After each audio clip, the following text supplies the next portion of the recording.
Blas's world was vibrant and alive. It was a world of advanced technology and powerful magic, a place where his people thrived. Then we invaded. Their forces were relentless, tearing through Blas's homeland like a hurricane. Cities crumbled, families were torn apart. Blas watched in horror as everything he knew vanished in a storm of fire and chaos. The invasion forced us to flee, scattering us to the wind. We became refugees in our own land, hunted by a ruthless enemy that seemed unstoppable. Amidst the chaos, a spark of determination ignited within him. I refuse to give up. I will survive. I will fight back. The early days after the invasion were a blur of fear and uncertainty. Blas and a handful of survivors banded together, scavenging for food and shelter. They moved constantly, always looking over their shoulders, terrified of being discovered by Casita's patrols. I lost friends in sudden skirmishes, their lives cut short by the cold efficiency of Casita's soldiers. Each loss fueled my anger, hardening my resolve into a steely determination. He wouldn't let their sacrifices be in vain. Survival isn't enough. I yearn to strike back to make Casita pay for the suffering they have inflicted. To have any chance, I need to unite my scattered people. I have to become more than just a survivor. I have to become a leader. Blas's journey from survivor to leader was fraught with challenges. He had to earn the trust of his fellow refugees, many of whom were broken and disillusioned. It wasn't easy. Doubt and despair were our constant companions. I grappled with the enormity of the task before me. I was young, inexperienced, haunted by the memories of all we had lost. But I pressed on, driven by a belief in my people and a burning desire for vengeance.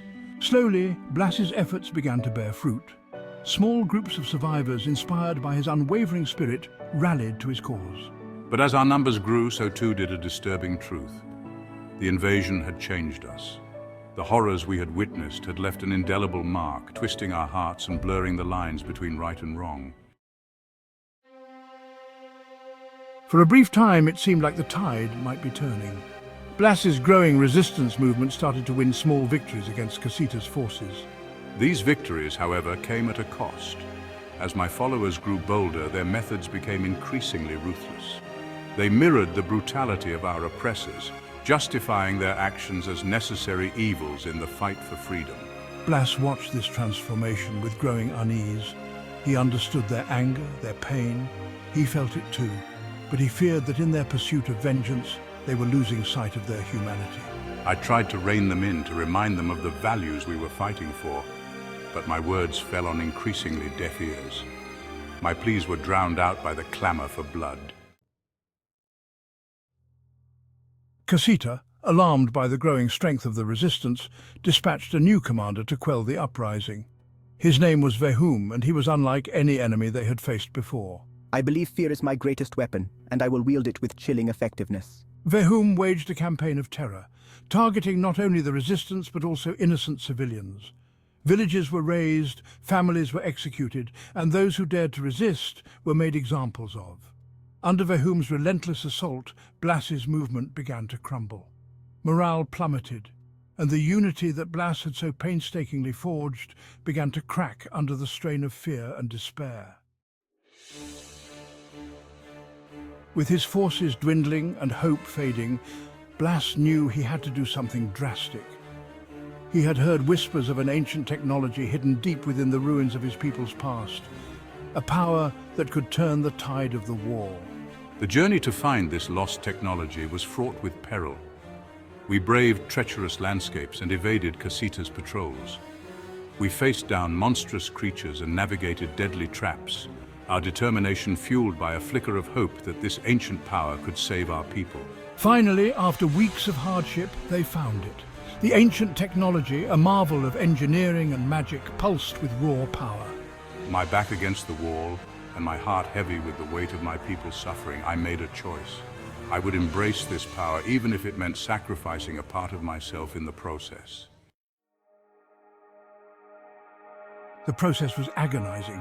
Blas felt his humanity slipping away as the ancient technology fused with his body, reshaping him into something different. When it was over, I was no longer the man I once was. I was something more, something other. I had the power to defeat Vehum, to liberate my people. But the transformation had come at a cost. The lines between man and machine, between savior and weapon, had become blurred. He had become a being of immense power, but in the process, he had lost something precious. He had lost his place among his people. Blas retreated into solitude, haunted by the echoes of what he had been and the weight of what he had become.